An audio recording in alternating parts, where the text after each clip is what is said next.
Hello అండి. Spicy garlic మ్యాగీని ఎప్పుడైనా taste చేశారా? చేయకపోతే ఎలా చేయాలో ఒకసారి అయితే ఈ వీడియోలో చూసేయండి. ముందుగా మ్యాగీ ఉడికించుకోవడం కోసం స్టవ్ ఆన్ చేసుకొని వాటర్‌ని అయితే పెట్టుకోవాలి. మనకి సరిపడినన్ని మ్యాగీ బంచెస్‌ని అయితే దీంట్లోకి వేసుకొని ఉడికించుకోవాల్సి ఉంటుంది. కొద్దిగా ఆయిల్‌ని కూడా వేసుకోవాలి. ఇది ఉడికేలోపుగా మనం మసాలా కోసం ప్రిపేర్ చేసుకోవాలి. అందులో మ్యాగీ మసాలా, చాప్ చేసిన గార్లిక్, అలాగనే కొద్దిగా కొత్తిమీర, స్పైసీనెస్‌కి తగ్గట్టుగా చిల్లీ ఫ్లేక్స్, అలానే 2 స్పూన్స్ సోయా సాస్, టేస్ట్‌కి తగినంత సాల్ట్, కొద్దిగా టమాటో సాస్‌ని కూడా వేసుకోవాలి. అలానే దీంట్లోకి పావు స్పూన్ వరకు గరం మసాలాను వేసుకొని ఒకసారి అంతా బాగా మిక్స్ చేసుకోవాలి.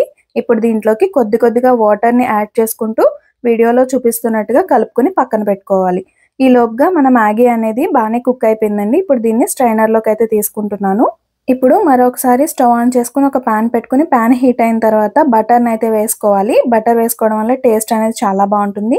దీంట్లోకి 1 స్పూన్ వరకు నువ్వులను వేసుకొని ఒక 10 సెకండ్స్ ఫ్రై చేసుకున్న తర్వాత కలిపి పెట్టుకున్న మసాలాను అయితే దీంట్లోకి వేసుకొని 1 సెకండ్ పాటు ఫ్రై చేసుకోవాలి. ఇంకొంచెం వాటర్‌ని అయితే యాడ్ చేసుకొని సాల్ట్‌ని చెక్ చేసుకొని సరిపోకపోతే వేసుకోవాలి. ఒక నిమిషం పాటు ఉడికించుకున్న తర్వాత ఉడికించి పెట్టుకున్న మ్యాగీని అయితే దీంట్లోకి వేసుకొని బాగా కలుపుకోవాల్సి ఉంటుంది.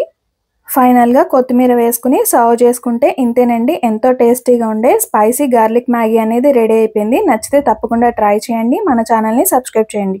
Thank you for watching.